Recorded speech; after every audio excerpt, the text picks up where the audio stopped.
What's up, guys? Armbar here for another video. Today I'm here with my wife Bruna. We just wrapped up a segment on passing butterfly guard from kind of a pre-engagement point. We talked about passing the butterfly sweep. We talked about X passes, knee slices, forcing half guard, a bunch of different material. We talked about hand fighting. I'm going to link all those videos in the description. I'll link some above, so if you wanted to check out that segment, definitely do that. Today I wanted to make more of a simplistic video on the basic armbar from close guard. This is actually a subscriber that requested how I finished the armbar from close guard. So I was like, I haven't made a basic video on the armbar from close guard, like what I think is one of the most iconic jiu-jitsu moves. So I do love the armbar from close guard, and I always use it, especially on beginners. It's kind of like my secret weapon when the new crazy white belts and blue belts want to roll. I feel very confident in my close guard armbar. So without further ado, let's get into it. So we're in close guard here, and let's talk about armbar mechanics, finishes, and setups. Basically, I want you guys to think conceptually.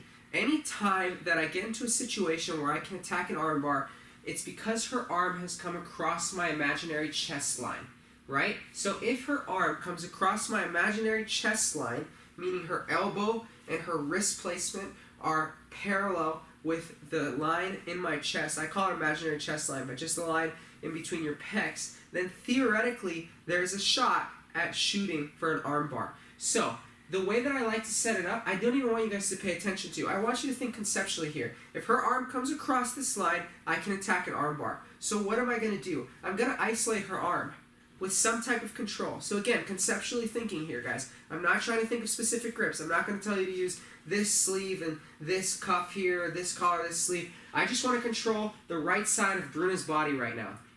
So for the sake of this video, I'm going to grab her wrist and her shoulder. 2-on-1. I could grab cross collar and sleeve. I could grab sleeve 2-on-1 and this like armpit grip. I could grab wrist and elbow. Again, conceptually, I'm going to control this side of her body. So once I do so, guys, I'm going to do my armbar calculated. I'm going to do it methodically, and I'm going to do it nice and tight. So look what I do, guys. The first thing once I get her here is I want to keep her posture broken. Now, since I'm holding her right arm, I'm going to place my left foot on her hip as I hop my guard up a little bit. So look, I come to here.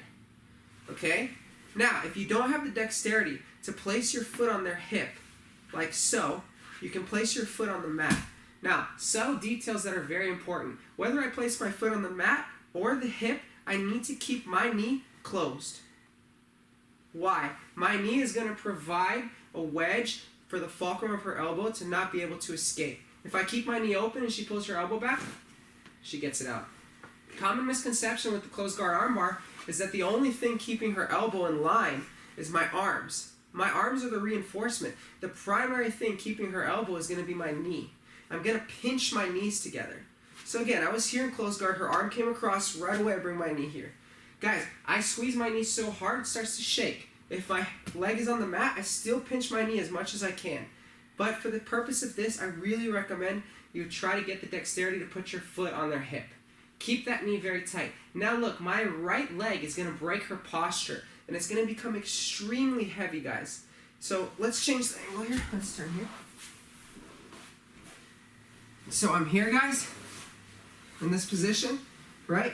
Controlling her arm, this side of her body. My left leg comes to her hip. I clamp my knee extremely tight. Now my right leg is going to do a leg press motion as I push her away and clamp. So I'm going to push her, that's the leg press motion, and clamp. So most of the time we assume we have to like swing our hip and get the angle where we can look in her ear.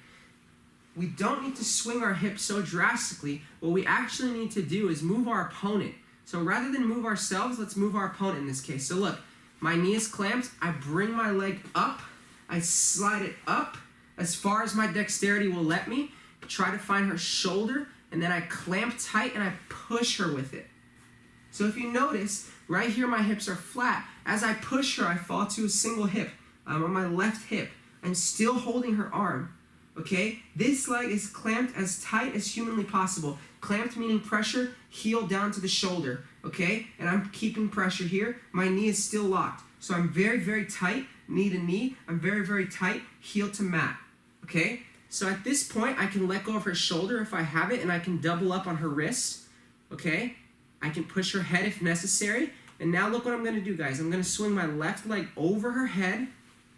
And now, I don't want space between my hamstring and her ear. I see a lot of people keep their knees open and facing these directions. I want my knees facing straight. Okay, so I want to be like this. I don't want this, I want this. And I want to close this space here. Okay, what's the purpose of my left leg? The purpose of my left leg is to help control her posture. If my leg's loose and she postures up, I'm not going to get the arm bar. But if my leg is tight and she tries to posture up, it's going to be very difficult for her to posture up.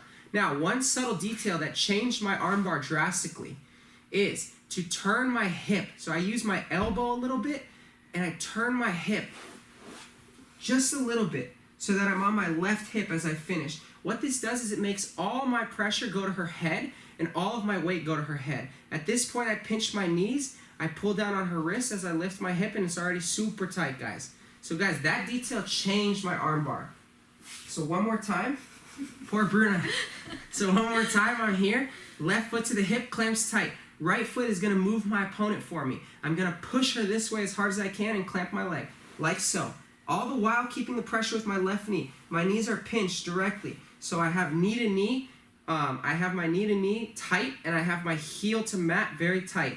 Now look, I bring my left leg over her head, and I get tight here. Now, one last adjustment is to turn your hip. Guys, you can use a hand assist on her pants, which is my favorite way, if I'm being honest, to finish, to help you turn your hip a little. And I turn my hip down. Guys, so notice my knees are pointing in this direction at this point. I can get the finish here if I want, but what I like to do is turn my knees so that they're facing this way. My hip is much heavier with that little change. Okay, and now I can go for the arm. Again, I can double up, and I can go for the arm. There's various different ways. So one more time. Let's change the angle a little. So I'm here. You want to get quick at getting this clamp. Right? You want to be able to shoot it. Ultimately, it's a methodical move, but if you can shoot it like this, you're going to be much better off. Now I bring my leg over. I'm nice and tight. I turn my knees down, and I get the finish. Turning the knees down and keeping a lot of weight on your hip, in my opinion, is the biggest tip that I've given you in this video. Guys, the reason is because if my opponent manages to stand up, I see so many people that have such a good armbar locked in, abandon the armbar the minute that their opponent stands up. So for example, they're here, here, here, their opponent stands, and they start to lift, and they just give up. They open their guard, and they go to the aljiba, whatever it is. Guys, if you have the elbow, you should stick with the armbar. A great example of this is Janji Ribeiro in ADCC when he fought Rustam Chiazov. I don't know how to pronounce the guy's name. Look that fight up. It's incredible how good his armbar is. So look, I'm here. I get my clamp quick. Okay? I bring my leg over and I point my knees. Now, if she stands up, if she's even able to, I'm going to use that concept of pointing my knees this way as I underhook her leg to make her fall. So look, I'm going to point my knees this way. I'm going to bring my hip down to the mat, guys. I'm going to make my hip super heavy. Look. And bring her back down, and then get the finish. Let's change the angle. Guys, that tip of engaging your knee direction to add weight to your hip is so important, guys. So one more time, we're here in the closed guard. I get her arm, right? I shoot my clamp quick. I get the angle, I'm here, right? I'm trying to finish, she stands up. Let's move back a little bit. Okay, so she stands up. I'm here. Now look, guys, the way that I knock her down is I'm going to bring my knees to the mat, super heavy. Keep them pinched tight. I can also underhook her leg, bring my knees down. She falls, I follow up, and I get the arm bar. That movement without Bruna is if I'm here with my hips up, I turn them down. And you see how heavy my hip gets? So I have the arm lock, and I just turn my hips down. And I bring all my weight to her right shoulder. So if she's here like this, all the weight comes here. They're forced to fall. And that's probably one of the most important details to finishing mechanics on an armbar from closed guard, especially if they're standing. So guys, I hope you like this long, drawn-out explanation of how to do your armbar. I really hope it helps you out. If you like the content, please like, subscribe, shoot a comment. If you have any questions, I'd love to interact with you guys. And thanks to Bruna, thanks to you guys, always guys.